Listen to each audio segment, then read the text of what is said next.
Guni-Guni Horror Stories. Andiyan na siya. Magandang araw mga kaguni-guni.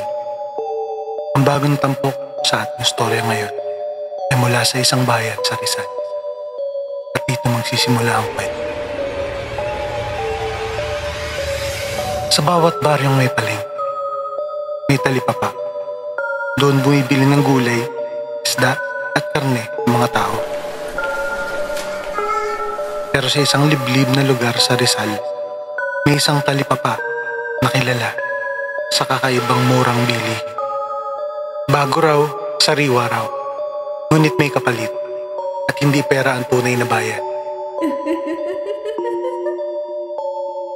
Pagdating niya sa talipapa, nanlaki ang kanyang mga mata. Buhay na agad ang lugar. Mga tindera, mga butcher, nagsisigawan. Mga mesa ng karne, nakahilera, at kakaibang dami ng tao. Para bang hindi madaling araw.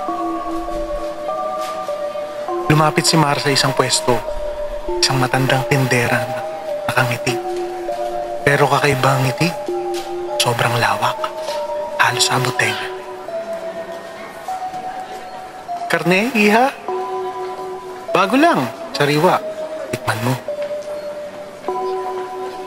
Napatingin si Mara, mapula, makintab, at may amoy. Pero hindi amoy baboy, hindi rin baka. Parang masyadong buhay pa.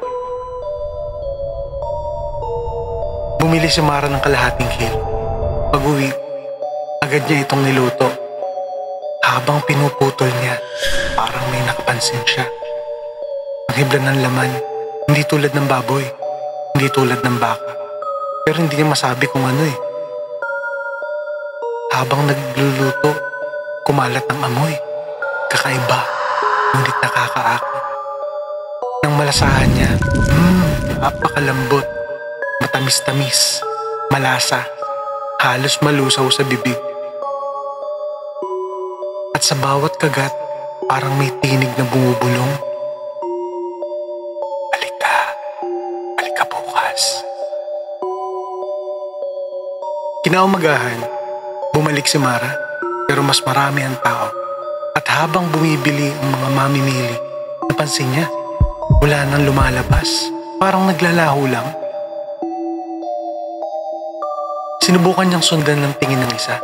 Pumasok ito sa likod ng pwesto, sa may kortina, at hindi na bumalik. Saan sila pumunta? Kung gusto mong malaman, iha, sumilip ka. Dahan-dahang sumilip si Mara. May lagusan, madilim, basa ang sahig. Habang pumapasok siya, lalong lumalakas ang amoy ng dugo. Hanggang sa marating niya ang isang silid. Malamig, mabigat ang hangin. At doon sa liwanag ng gasera, nasilayan niya ang nakasabit. Hindi baboy, hindi baka. Mga katawan ng tao. Kasabit, tadtad at hiwa-hiwa. Mga nawawala sa baryo. Mga mamimiling hindi na umuwi. Biglang lumabas ang isang butcher. Malaki, mataba, hawak ang kutsilyo. At nakita si Mara.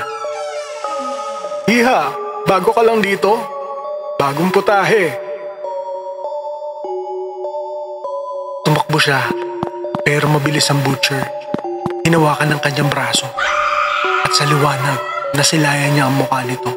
Walang balat, puro litid, ugat at ngisi. Kinabukasan, mas marami ang tao sa talipapa. Mas mura, mas sariwa raw ang karne. At lahat ng mamimili, tila sabik. Bagong karne! Murang-mura! Tikman nyo! Bagong hango kagabi!